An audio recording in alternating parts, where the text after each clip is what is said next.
Hello friends, నమస్తే. Welcome to my channel. ఈరోజు video వచ్చేసి చింతకాయ పచ్చడి చూపించబోతున్నానండి. ఇలా ఒకసారి ట్రై చేయండి. చాలా టేస్టీగా, చాలా యమ్మీగా ఉంటుంది. వేడి వేడి అన్నంలో ఈ చింతకాయ పచ్చడి వేసుకొని తింటే టేస్ట్ ఉంటుంది. చూడండి, అబ్బా అనాల్సిందేనండి, అంత బాగుంటుంది దీని టేస్ట్. ఒక్కసారి ఇలా ట్రై చేయండి. సో ఇంకా లేట్ చేయకుండా మనం వీడియోని స్టార్ట్ చేసేద్దాం. ముందుగా ఈ వీడియోతో ఎవరైనా మన ఛానల్ని ఫస్ట్ టైం చూస్తే సబ్స్క్రైబ్ చేసుకోండి. వీడియో నచ్చితే లైక్ చేయండి. ఈ చింతకాయ పచ్చడి కోసం ముందుగా ఇక్కడ నేను చింతకాయల్ని శుభ్రంగా కడిగి తడంతా ఆరిపోయేంత వరకు ఆరబెట్టుకొని ఒక ప్లేట్లో వేసి పక్కన పెట్టేసుకున్నాను. ఇప్పుడు స్టవ్ ఆన్ చేసుకొని ఒక ప్యాన్ పెట్టుకోండి. అందులోకి నేను ఒక 4 నుంచి 5 టేబుల్ స్పూన్ల వరకు పల్లీలు వేసుకుంటున్నాను. కరెక్ట్గా చెప్పాలంటే ఒక గుప్పెడన్ని పల్లీలకు కొంచెం ఎక్కువగా ఉంటాయన్నమాట. సో మనం చింతకాయలు ఎన్ని తీసుకుంటామో దానికి తగ్గట్టుగా కొంచెం పల్లీలు చూసి అడ్జస్ట్ చేసుకోవాలి. ఇలా పల్లీలు వేసుకొని మంటని లో ఫ్లేమ్లో పెట్టేసి పల్లీలని మంచిగా వేయించుకోవాలండి. పైన పొట్టు అనేది క్రాక్స్ వచ్చి మంచిగా వేగుతాయి అన్నమాట లోపల వరకు. అలా వేగేంత వరకు వేయించుకొని ఒక ప్లేట్లోకి తీసి పక్కన పెట్టేసుకోండి. ఇప్పుడు అదే ప్యాన్లోకి ఒక టేబుల్ స్పూన్ వరకు నూనె వేసుకోండి. అందులోకి మనం చింతకాయలు ఎంత క్వాంటిటీలో తీసుకుంటామో దానికి తగ్గట్టు పచ్చిమిర్చి తీసుకోవాలి. ఇలా పచ్చిమిర్చి కూడా వేసేసుకొని నూనెలో మగ్గించుకోవాలి. పచ్చిమిర్చి మగ్గిన తర్వాత ఇప్పుడు మనం ముందుగా తీసి పెట్టుకున్న చింతకాయలు ఉన్నాయి కదా, వాటిని కూడా వేసేసుకోవాలి. చింతకాయలు అలాగే పచ్చిమిర్చి ఈక్వల్ క్వాంటిటీలో తీసుకోండి. ఇంకొంచెం కుదిరితే కొంచెం పచ్చిమిర్చి ఎక్కువగా ఉండేలాగానే చూసుకోవాలి. ఎందుకంటే మనకి చింతకాయ అనేది పులుపు ఉంటుంది కాబట్టి సో పచ్చిమిర్చిని కొంచెం ఎక్కువగానే వేసుకోండి. ఇలా చింతకాయ వేసుకొని కలుపుకుంటూ చింతకాయని మగ్గించుకోవాలి. ఇప్పుడు ఇందులోకి నేను పసుపు, ఉప్పు అలాగే అల్లం వెల్లుల్లి పేస్ట్ వేసుకుంటున్నాను. ఇవి కూడా మొత్తం మిక్స్ అయ్యేలాగా ఒకసారి బాగా కలిపేసుకోండి. మనకి చింతకాయ అనేది తొందరగానే ఉడికిపోతుంది, ఎక్కువ టైం ఏమీ పట్టదు. అలాగే తక్కువ ఆయిల్తో చేసుకునే పచ్చడి కాబట్టి టేస్ట్ చాలా బాగుంటుంది అండ్ హెల్దీ కూడా. ఇలా ట్రై చేయండి ఒకసారి, చాలా బాగుంటుంది.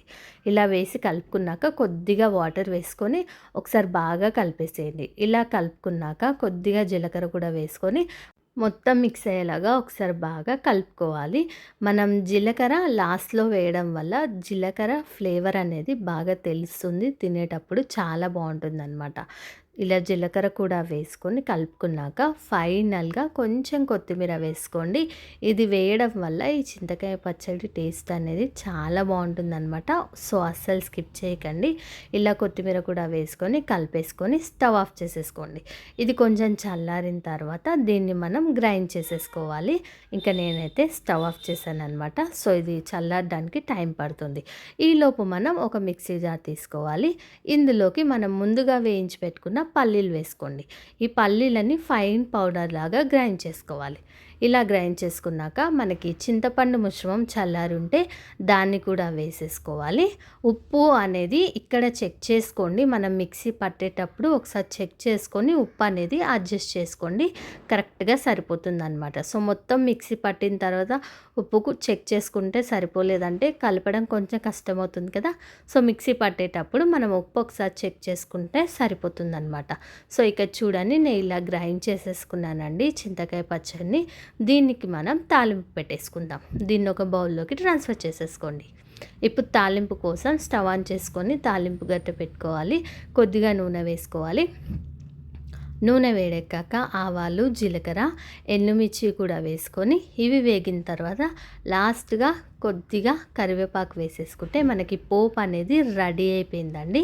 ఇప్పుడు దీన్ని మనం చింతకాయ పచ్చడిలోకి వేసేసి కలుపుకున్నామంటే మనకి చింతకాయ పచ్చడి రెడీ అయిపోయిందండి. ఇంతేనండి, చాలా సింపుల్గా టేస్టీగా చింతకాయ పచ్చడిని చాలా ఈజీగా చేసుకోవచ్చు.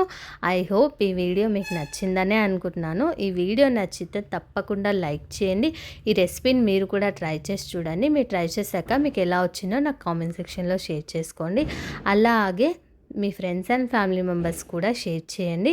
మరిన్ని వీడియోస్ కోసం ఇప్పుడే మన ఛానల్ని సబ్స్క్రైబ్ చేసుకోండి. పక్కనే ఉన్న గంట సింబల్ని ఆన్లో పెట్టుకుంటే నేను ఎప్పుడు వీడియో పెట్టినా మీ ఫోన్లోకి నోటిఫికేషన్ అనేది వచ్చేస్తుంది అనమాట. Thank you, bye bye.